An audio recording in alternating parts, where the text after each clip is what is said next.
Hello लोगोफोर दिनैनि बे गोदान मोनसे भिडिअनि गेजेरजों नोंथांमोनखौ गासिखौबो बरायनानै लागायनाय थालायबाय लोगोफोर दिनै बे भिडिअनि गेजेरजों नोंथांमोनाथ' भिडिअनि टाइटेल आरो थाम्बनेलाव नायनानै एसेब्लाबो हमनो हाखादों जानांगौ दे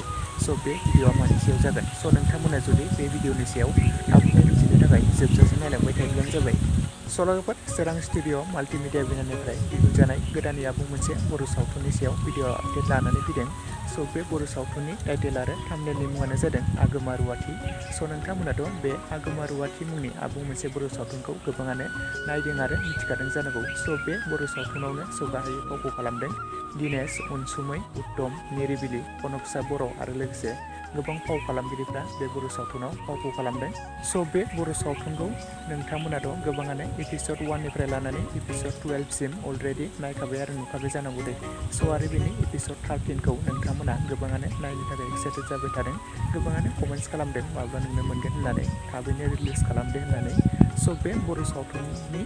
एपिसड 13खौबो थाबैनो बगाजुलि कमेडियान इउटुब चेनेलनि गेजेरजोंनो रिलिज खालामनानै होगोन दि लोगोफोर नोंथांमोना बयबो नायनो थाखाय नेनानै थाथ'लायदो आरो सोर एक्साइटेड बयबो कमेन्ट्स खालामदो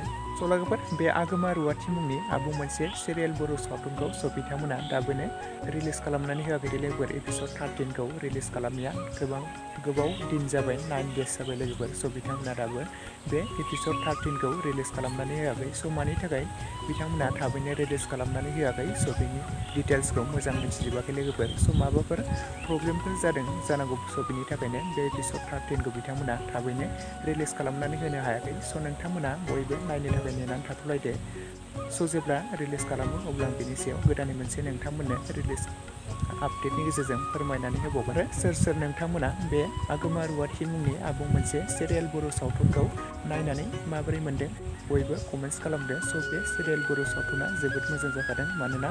बे बर' सावथुनाव गोबां मोजां आर्टिस्टफोरानो फाव खालामदों बेनिखायनो बे बर' सावथुना जोबोद मोजां जाखादों नोंथांमोना बयबो बे एपिसड 13खौ नायनो थाखाय नेनानै थाथ'लायदो लोगोफोर लोगोसे आंनि दासिमबो भिडिअ आपडेटआ बेखिनियावनो भिडिअखौ नायनानै जुदि नोंथांमोना मोजां मोनदोंब्ला लाइक खालामदो लोगोसे चेनेलाव गोदानै फैदोंब्ला साबस्क्राइब खालामनानै खाथिनि बेल आइकनखौबो अल प्रेस खालामना लादो जाहाथे नोंथांमोना बेफोरबायदिनो माखासे गोदान बर' सावथुन आरो एलबामफोरनि भिडिअ आपडेटखौ मिथिबाय थायो।